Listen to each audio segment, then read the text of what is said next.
Welcome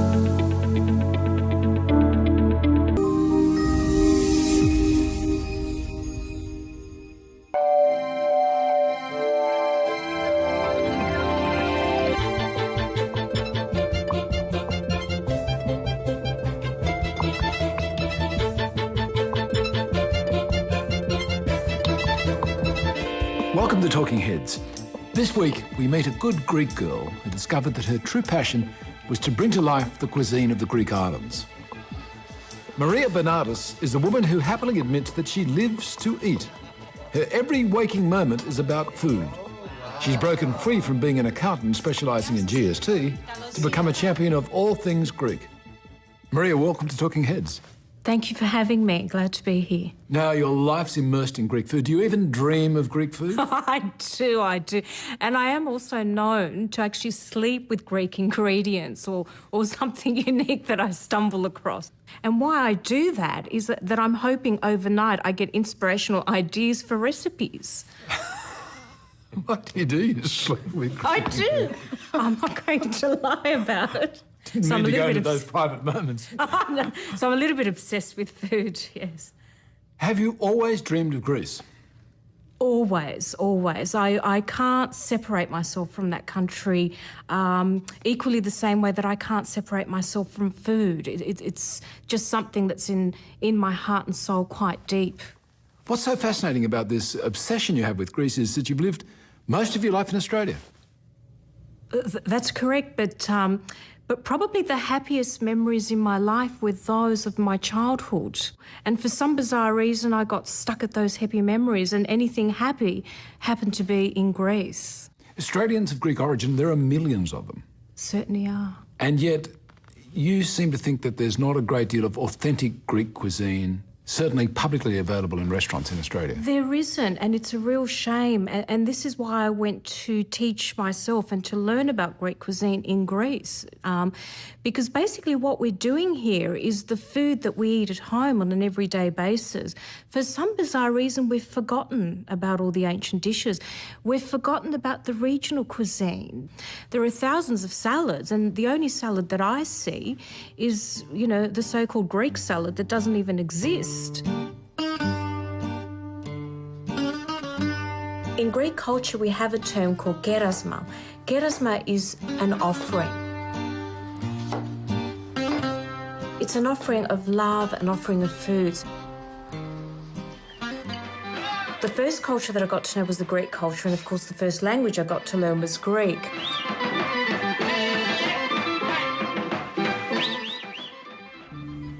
My mother's side of the family came in the 1960s. They sort of came in dribs and drabs. They come from war-torn Kalamata, so my family was effectively left not with very much.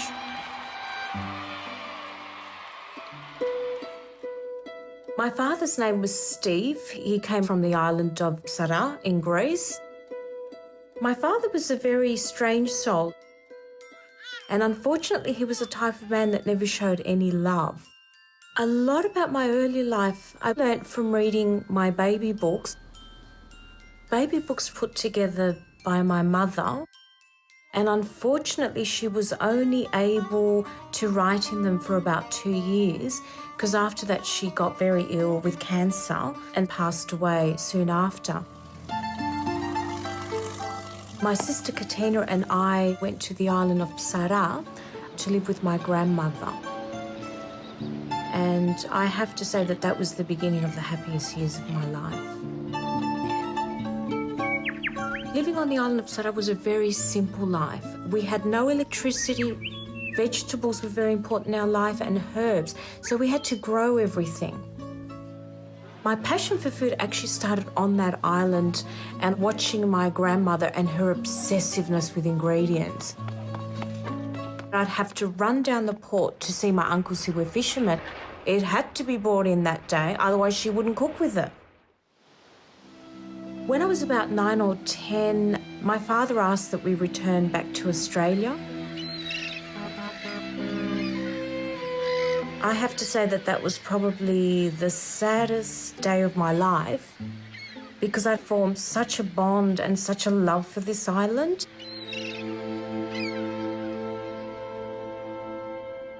Your grandmother was loving, it seems, but also very stern.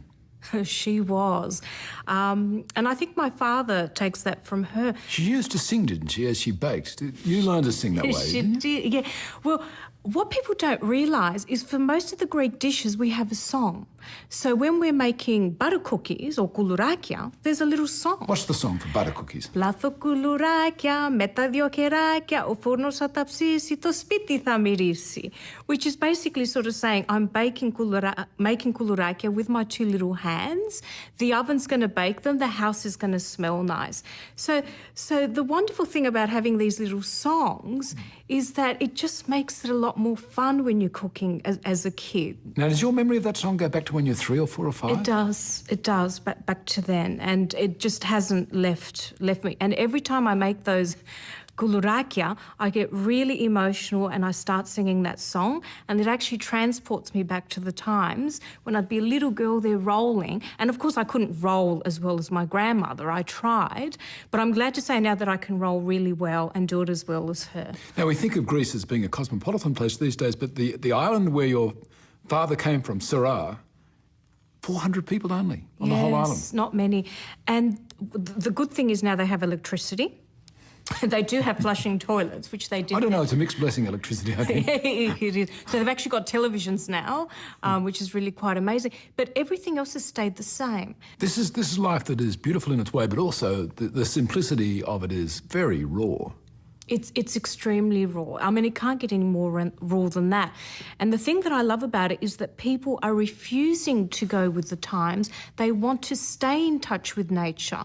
They want to stay in touch with their neighbours. So, for example, when my aunt takes her food to be cooked, she knows what the other person's cooking, and then they'll barter. I'll give you some of my bread. Can you give me some of your spinach pie? I mean, they all have their own ovens, but they still choose to use the communal oven as well. And I love that tradition. Here you are on Sarah till you were 9 with your young sister, 18 months younger. What did you think had happened to your parents? To be quite honest with you, I thought that they just left us and they didn't really want anything to do with us. So Could you remember that your mum was ill? Well, no one had told me that my mother was ill, because when I returned back to Australia, I had a stepmother and I was told that she was my mother. But then I couldn't understand with all the abuse. Well, if your parents love you, why are they sort of, physically and mentally abusing you? And it wasn't until the age of 12 when my aunt took me to the cemetery and said, oh, we've come to visit your mother. And I said, no, my mother's alive. And she said, no, this is your mother. It's time to hear the truth. So I had a big knowledge gap, but also dealing with the trust issue. Well, who can you trust when your own parents have sort of, not told you the truth about who they really are? One family you did come to trust and love was Stavroula, your mother's sister. Yes, my Aunt Stavroula. And Stavroula adopted you and your sister. Yeah, she adopted us I was 12 then. My sister was a year and a half younger than me. But it was the first time where I felt I was in a family, where we'd get together and have dinner every night, we'd be in the kitchen cooking together, we'd share our stories. And that was really quite foreign to me, having sort of been in a family environment.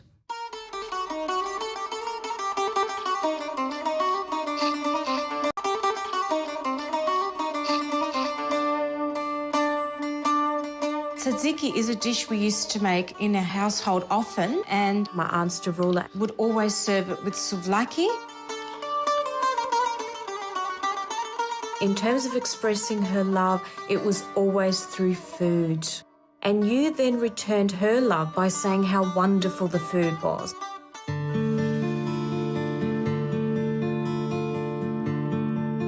I did what every good little Greek girl should do, and that was I went to study accounting.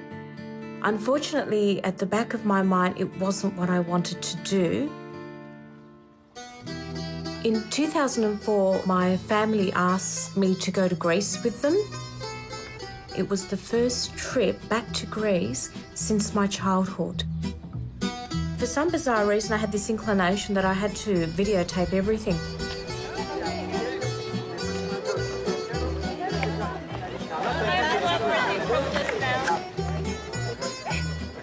It's absolutely breathtaking. That's okay, that's enough. We don't need that many close up. For the first time in my life, I started to reconnect myself to the ancient. Then I was obsessed with going into all the archaeological museums and getting to see what were they eating, what were they doing. I went to a few of the lovely islands, including Santorini, and then, of course, Mykonos.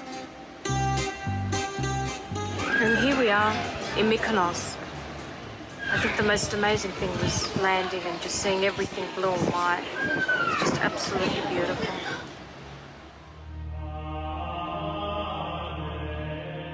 And that's where the little church of St. Benardis was.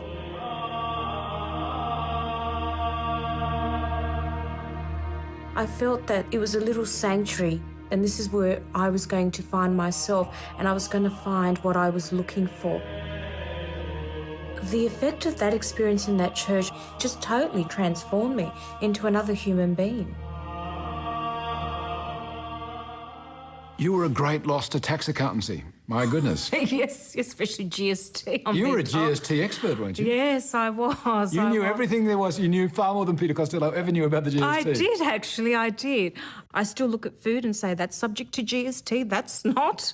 So I still sort of, apply GST in a weird kind of way.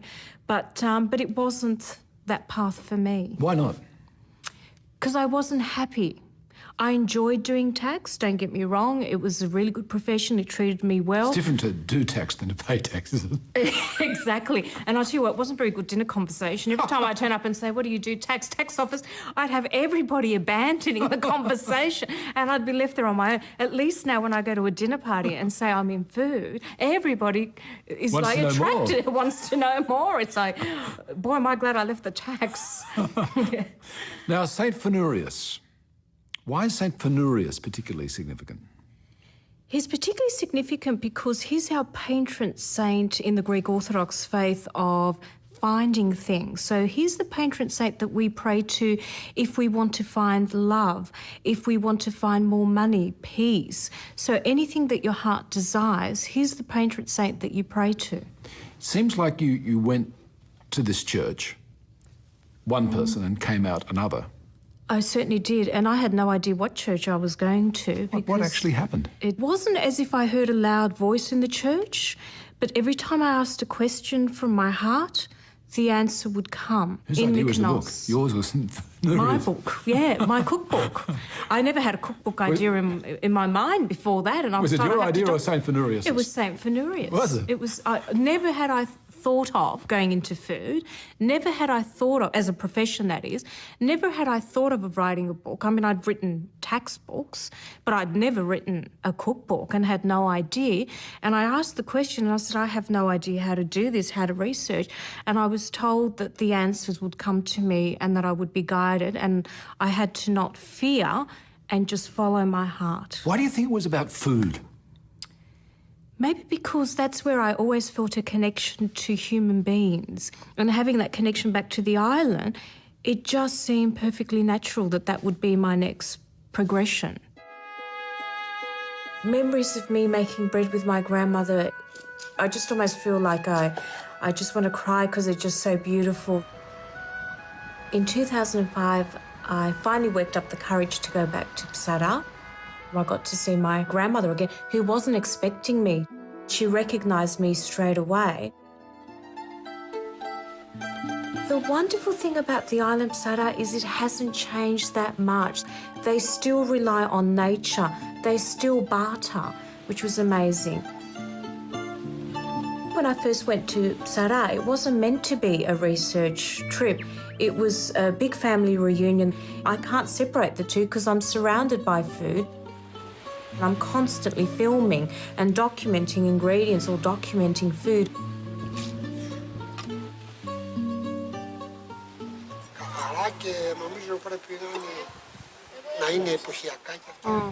My uncle Panagiotis on the island of Psara, who happens to be my father's brother, has now basically become my surrogate father.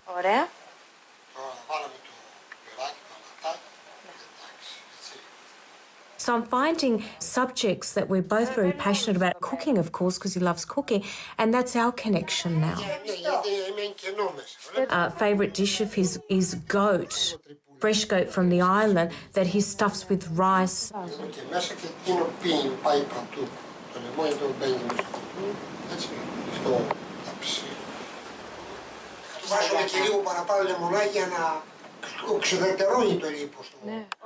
With lots of lemon and olive oil and oregano, which he's picked himself, of course, from the mountains. And then we sort of slow bake that. Και καλή σας όρεξη. Για τις βούλας μας. Τις βούλας στην Αυστράλια. Ωραία τα Αυστράλια. The island of Sara means a lot of things to me. It's where a part of my heart remains. Maria, did you need courage to go back to Sara? I had a lot of fears. And one of the fears was that I was going to face my father there, because my father actually still lives in Greece, but he lives in Chios, but visits the island. And I wasn't sure how I was going to handle that confrontation. So it took a lot of courage, yeah. Well, in the end, you didn't meet him, did you? No, I didn't. And till this day, because I've returned to Greece every year, I still haven't met my father or seen him. But nevertheless, when I arrived, I still felt like I had gone through that confrontation because I walked into my grandmother's house, you know, effectively in the room that he would visit and sleep. So in a way, I felt like I was facing him because I was in his space, in his environment. And therefore, it forced me to face the issues that I had, you know, with my father and to deal with those issues. It says something about your family in a positive way that you're able to actually talk about his brother, Panagiotis, as being your surrogate father. Absolutely. I love him. And it's really quite funny because every time I go to Greece, I say to him, are you sure there wasn't some sort of accident and we sort of got mixed up at birth? Because we have the same personality and characteristics. And I might say it's not common for men to cook in Greece, is it? It's not. He's always had a passion for cooking, which is unusual, especially for that generation of men. But also, my aunt is blind. So she can't see. So therefore, he's taken over all the duties of cooking and cleaning and washing. And he does everything so effortlessly and it just doesn't faze him. And I think you're just so not a typical Greek male. Maybe just as well. Have you, in your journey into Greek food, taken lessons, taken cooking classes and the like? I haven't. The way I've obtained my experience was to work in one of Neil Perry's restaurants at EXO. So that gave me good background in terms of how a professional kitchen works, how things are done professionally organised. To learn about Greek cuisine, I'm not just talking about the Greek cuisine that we know here. I'm talking about ancient Greek cuisine and so on. I actually went to Oxford University because they've translated a lot of ancient Greek texts into English.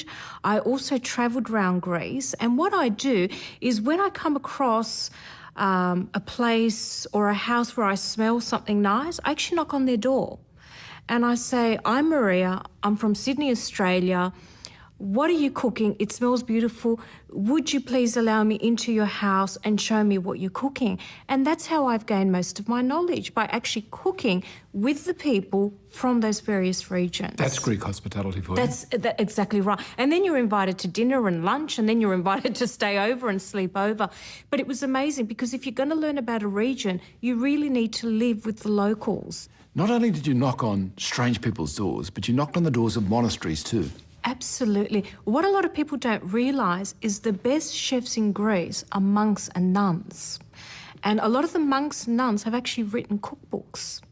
And I started to discover all these other ingredients that I'm now using that are made in monasteries. What attracts me to the Greek culture is because it's a known, documented fact. That's where everything started. The father of gastronomy was Archestratus. He was the first one. Πασίν την αλσί και βιτομπρίτης και γλακό ελαιό, εχειρός κατακορίζουν θεοργαμόνων πηγήν. sprinkled it with salt, ground together with cumin, and with greyish olive oil, pouring the God-given stream out of your hand down over it. He had this profound effect where he taught me you can incorporate humour with food. I thought, this is fantastic. My character fits right into this. Yeah, that'll be all. Thank you. Suvla is the word for sword. Before they ate meat, they used to sacrifice it to a god. They would then cook it, and then using their swords, they would pass big chunks of meat. The souvlaki means eating a little sword. When I embarked on my book, aside from the fact that I wanted ancient Greek history incorporated in the book, family was very important. So I wanted to capture my family stories. Food and family are so interrelated, you cannot separate the two. There is that lovely saying, we don't eat to live, we live to eat. Everything is based around food.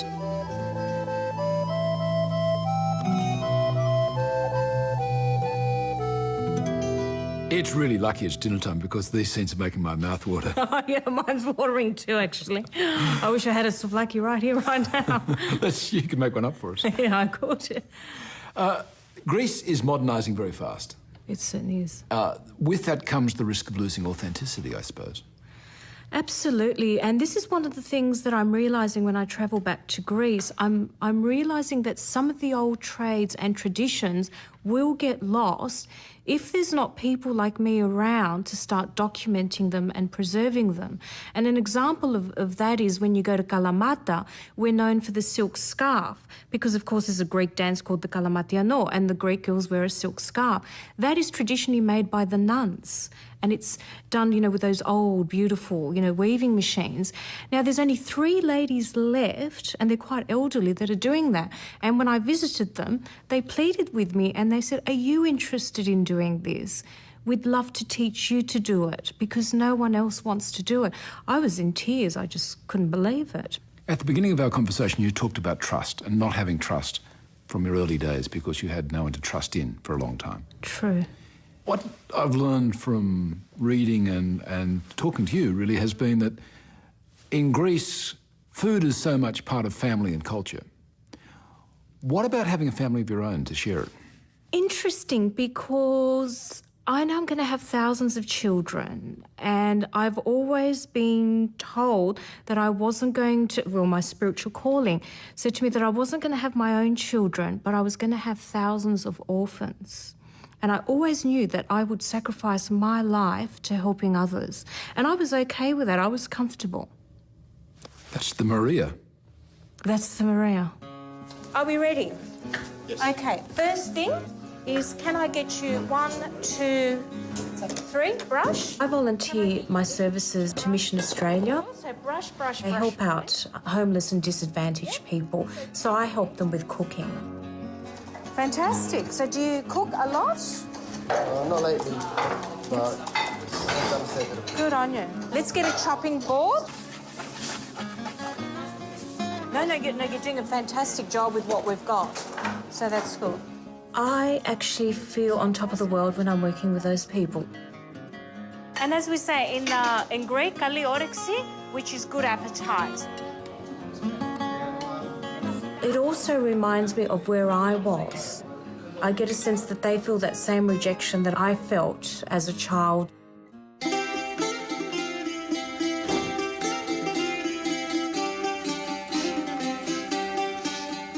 A Greek family is all about incorporating other people.